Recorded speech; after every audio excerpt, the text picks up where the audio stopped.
Rather than denying the pay gap exists, which is what you did at the beginning of this conversation, shouldn't you say to women, rather than being agreeable and not asking for a pay rise, go and ask for a pay rise? Make yourself disagreeable with your boss. Oh, definitely, there's that. But I also didn't deny it existed. Right. I denied it existed because of gender.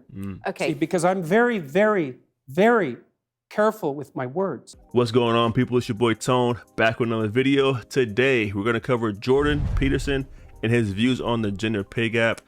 This is my first time listening to him. I'm hearing a lot of things, very interesting. So let's see for ourselves. Come on. Let me put a quote to you from the book, where you say, there are whole disciplines in universities forthrightly hostile towards men. These are the areas of study dominated by the postmodern stroke neo-Marxist claim that Western culture in particular is an oppressive structure created by white men to dominate and exclude women. But then I want to put minorities too dominate. Okay, sure. But I want to put to you that here in the UK, for example, let's take that as an example, the gender pay gap stands at just over 9%. You've got women at the BBC recently saying that the broadcaster is illegally paying them less than men to do the same job. You've got only 7 women running the top FTSE 100 companies. Yeah. So it seems to a lot of women that they're still being dominated and excluded, to quote your words back to you. It does seem that way, but multivariate analysis of the pay gap indicate that it doesn't exist. But that's just not true, is it? That's I mean, that absolutely 9% pay gap, that's a gap between median hourly earnings between men and women. But there's that exists. Yeah, but there's multiple reasons for that. One of them is gender, but it's not the only reason. Like if you're a social scientist worth your salt, you never do a univariate analysis. Like you say, well, women in aggregate are paid less than men. Okay, well, then we break it down by age, we break it down by occupation, we break it down by interest, we break it down by personality. But you're saying basically it doesn't matter if women aren't getting to the top, because that's what's skewing that gender pay gap, isn't it? It seems like to me, whenever she tries to rephrase what he's saying, she just says something totally different and tries to catch him in a catch him moment. But he's good though. He remembers everything he says and exactly how he says it. So when he regurgitates it back out, it's exactly what he said before. So he's good, man. Come on. It doesn't matter if women aren't getting to the top, because that's what's skewing that gender pay gap, isn't it? You're saying, well, that's just a fact of life. Women aren't necessarily going to get to the top. No, I'm not saying it doesn't matter either. You're saying it's a fact there are of multiple reasons for it. Yeah, but those reasons, why should women put up with those reasons? Why should women be content I'm not not saying to that get they to the should top? put up with it. I'm saying that the claim that the wage gap between men and women is only due to sex is wrong. And it is wrong. There's no doubt about that. The multivariate analysis have been done. Well, so I can give you an example. You keep on talking about multivariate analysis. Let me give you an example. I'm saying that 9% pay gap exists. Yeah. That's a gap between... I think if she allowed him time to answer the question, he would answer the question. I think she's more caught up in trying to prove him wrong than actually hearing him out. Let's go. And women. I'm not saying why it exists, but it exists. Now, Yeah, if you're a woman, that seems pretty unfair. You have to say why it exists. But do you agree that it's unfair? If you're a woman... Not necessarily. And on average, you're getting paid 9% less than a man. That's not fair, is it?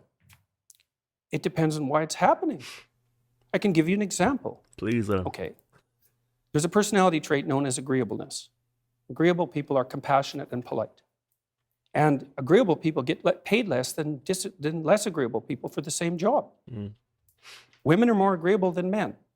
Again, a vast generalization. Some women are not more agreeable than men. Yes, that's true, but that's right. And some women get paid more than men. Right. So you were saying that by and large, women are too agreeable to get the pay rises they deserve. No, I'm saying that that's one component of a multivariate equation that predicts salary. It accounts for maybe 5% of the variance, something like that. So surely you need about another 18 factors, one of which is gender. And there is prejudice, there's no doubt about that, but it accounts for a much smaller proportion of the variance in the pay gap than the radical feminists claim. Okay, so rather than denying the pay gap exists, which is what you did at the beginning of this conversation, shouldn't you say to women, rather than being agreeable and not asking for a pay rise, go and ask for a pay rise? Make yourself disagreeable with your boss. Oh, definitely, there's that. But I also didn't deny it existed. Right. I denied it existed because of gender. Okay. See, because I'm very, very, very careful with my words. So the pay gap exists, you accept that. It's like, instead of just trying to say, hey, you're wrong, hear him out. Like, you can't keep cutting them off and then keep asking them questions and then keep cutting them off. hear him out a little bit so he can actually answer your question. So the pay gap exists, you accept that, but you're Yes. saying, I mean, the pay gap between men and women exists, but you're saying it's not because of gender, it's because women are too agreeable to ask for pay rises. So It's one of the reasons. Okay, one of the reasons. So why not get them to ask for a pay rise? I've Wouldn't done that be that. a fairer I've done way of that proceeding? many, many times in my career. And they I've just don't. counseled. Oh, they do it all the time. You can. So one of the things that you do as a clinical psychologist is assertiveness training.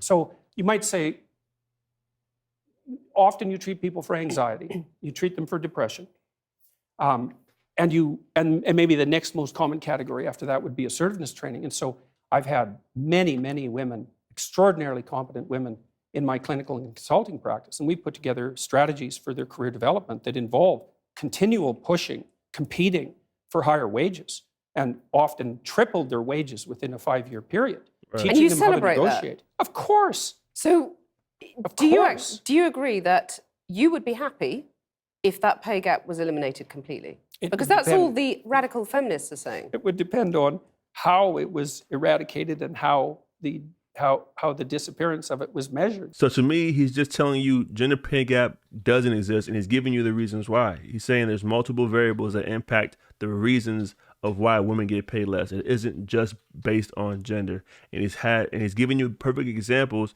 and giving you really great points to prove his argument. So let's keep it going. How the disappearance of it was measured.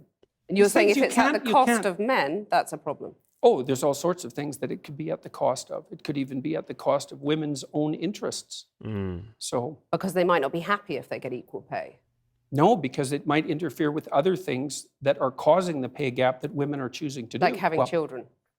Well, or choosing careers that actually happen to be paid less, which Right. women do a lot of. But why shouldn't women have the right to choose not to have children or the right to choose those they- demanding They careers? do. They can. Yeah, that's fine. But you're saying that makes them unhappy, by and large. I'm saying that no, I'm not saying that. And I actually haven't said that so Right. far. in You're the saying it program. makes them miserable. No, I at the said that beginning. what was making them miserable was having weak partners. Mm. That makes them miserable. Right. I would say that many women around the age of, I would say between 28 and 32, have a career family crisis that they have to deal with. And I think that's partly because of the foreshortened time frame that women have to contend with. Like women have to get the major pieces of their life put together faster than men, which is also partly why men aren't under so much pressure to grow up. That's true. So because for the typical woman, she has to have her career and family in order pretty much by the time she's 35. All right. So from what I gather from Jordan Peterson in this first clip, he's level-headed guy, very intelligent. Even when he's backed into a corner with questioning, he knows how to intelligently maneuver his way out of those and answer them correctly. So far, a stand-up guy, man. He's not just giving his opinion. He's giving you statistics and facts that go along with his opinion. So stand-up guy. I'm trying to figure out where all the hate is coming from. Like, he has a lot of haters out here, man. So comment down below. What do you guys think? What's your views on the gender pay gap? And do you believe he's right or wrong, man? Let me know. Till next time. Let's go.